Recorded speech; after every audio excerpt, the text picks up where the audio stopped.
are going to start off with a brand new Q&A, and if you have been missing those on my YouTube channel, do not fret. I have saved a bunch of clips of Q&As to kind of try my skills at editing and to compile them into a really cool episode for my YouTube channel.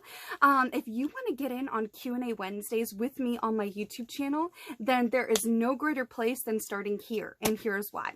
So what you need to do to get involved is hit the subscribe and thumbs up button on my YouTube channel, youtube.com/Taeler Hendrix. You can see the link on one of these sides here.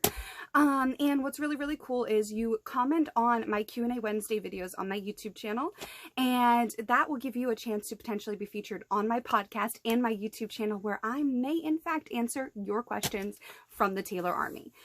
So without further ado, let's get right down to it. Q&A with Taeler Hendrix. Here we go. I love talking with my hands. First things first, someone asked me, what do you look like without a lot of makeup on? This.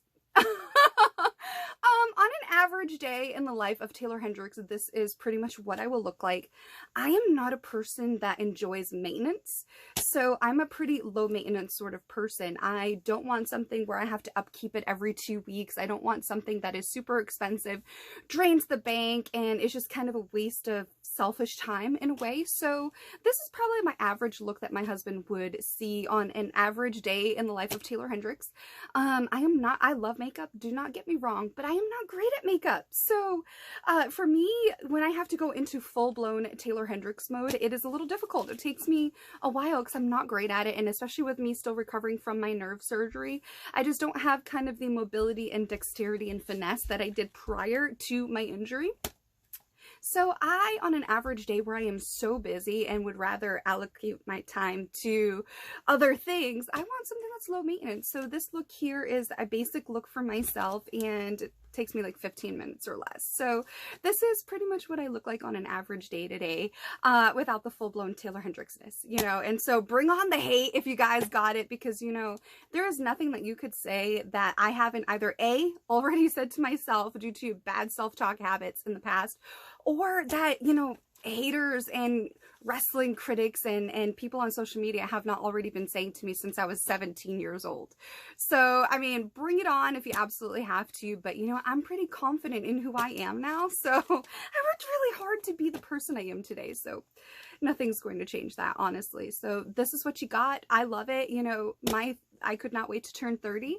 I had a coffin cake with skeletons that said, "Here lies your 20s," and I meant it. My 20s were so rough, like you have no idea. So I celebrate being in my 30s, and I love it. I'm the healthiest I've ever been, happiest I've ever been, and the most confident. So, you know, this is what you got.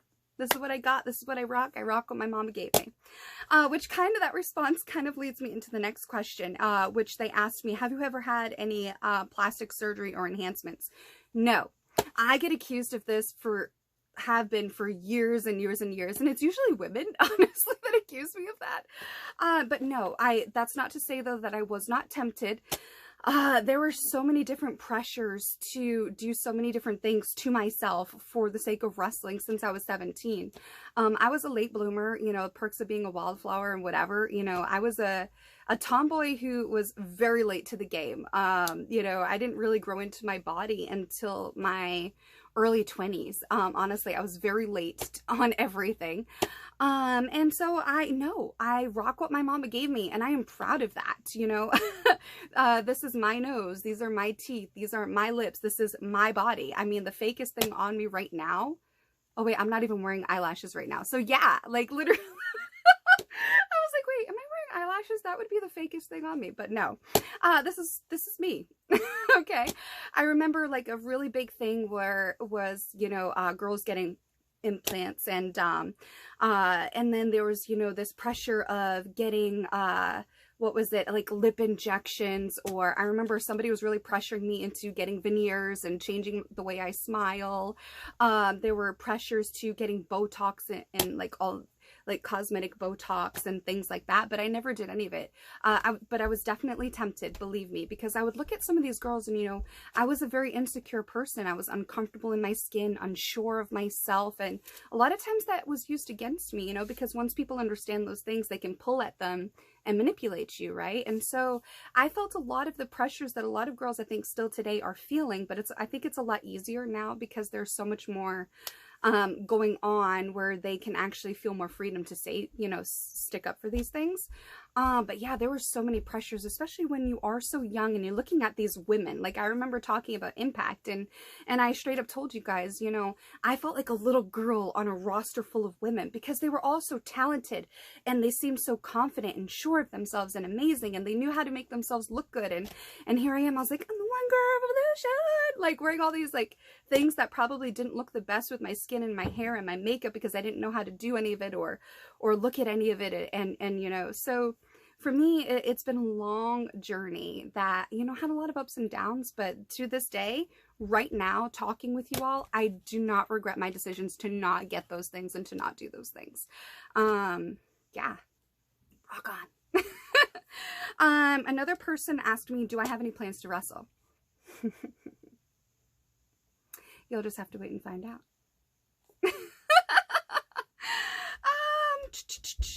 Someone asked me on my YouTube channel, can I do more educational videos? Heck yeah. If you guys want more of those, I can.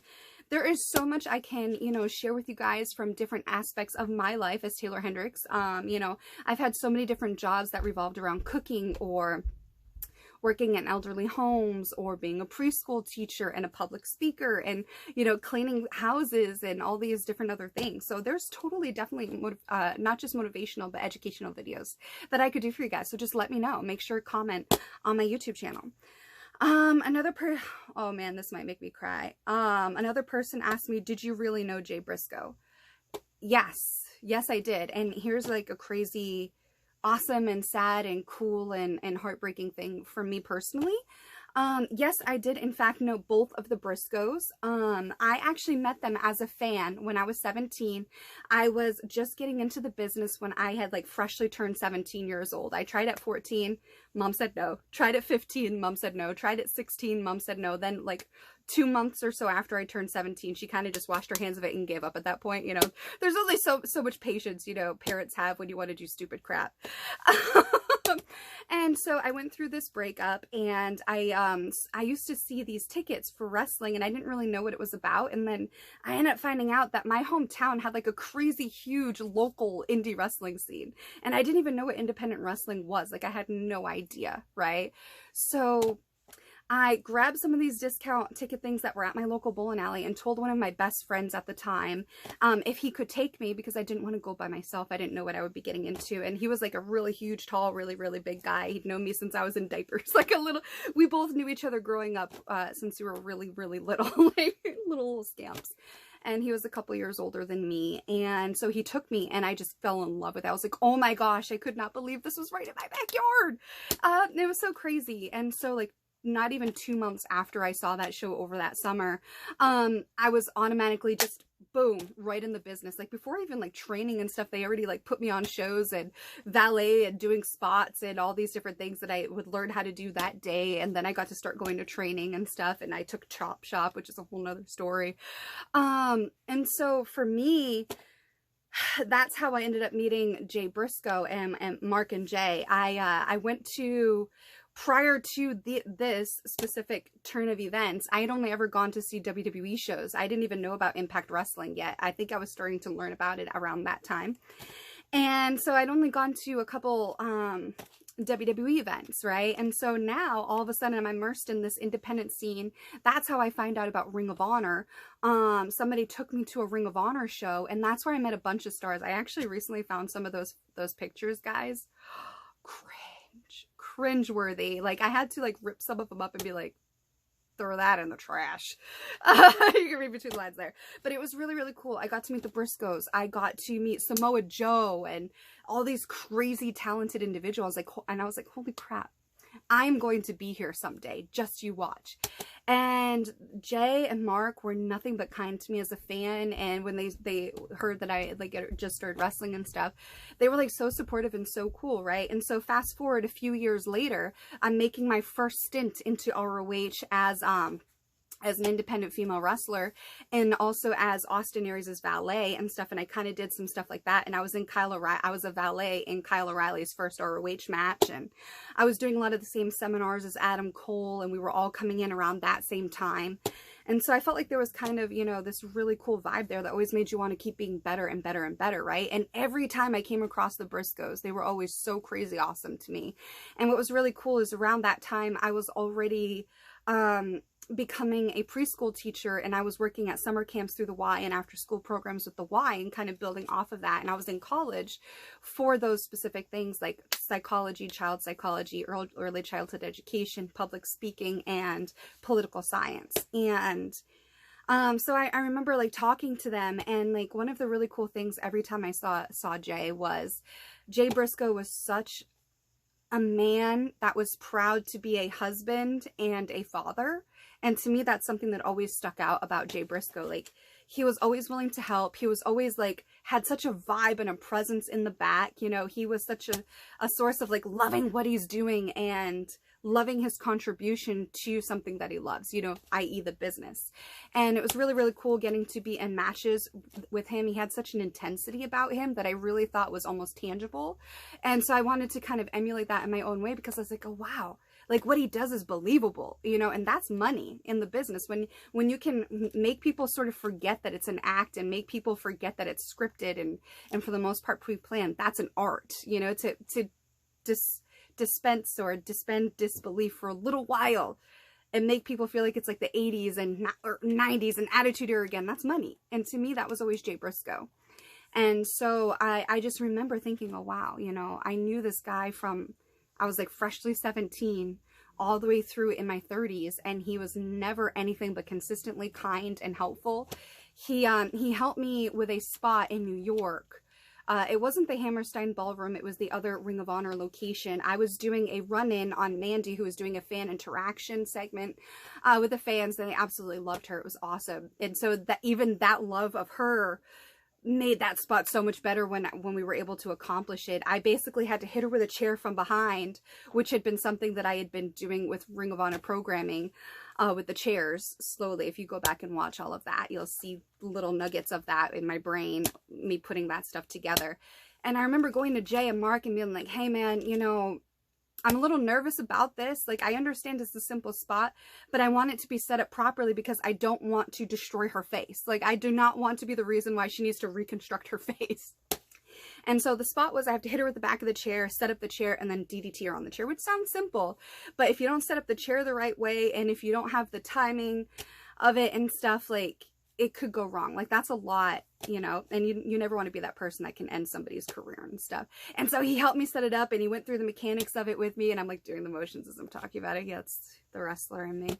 And like, he made sure everything was like good for me. And I was just so thankful for that, you know. And then when I was able to give her that DDT onto the chair after smacking her in the back with the chair, like the crowd was just like, it was awesome. And so that was thanks to Mark and Jay. And so to me, yes, did I know Jay Briscoe? Absolutely. I think he was a person that admitted his faults and worked on them to be a better man, which I think lends credence to the type of person, not just man, but type of person that he was and is, and in my mind always will be. And it's very similar to the way that I think about Shannon, Daphne. Like, to me, she was and is and always will be. And she's always like right here and right here. All right, guys, that was the Q&A for this week. There are a few more questions, but we're running pretty long. I love these Q&A with you guys, the Q&As with you guys. So make sure you subscribe to my YouTube channel, comment under QnA Wednesdays, hit the thumbs up on those videos for your chance to be featured on my podcast and to potentially see your questions answered.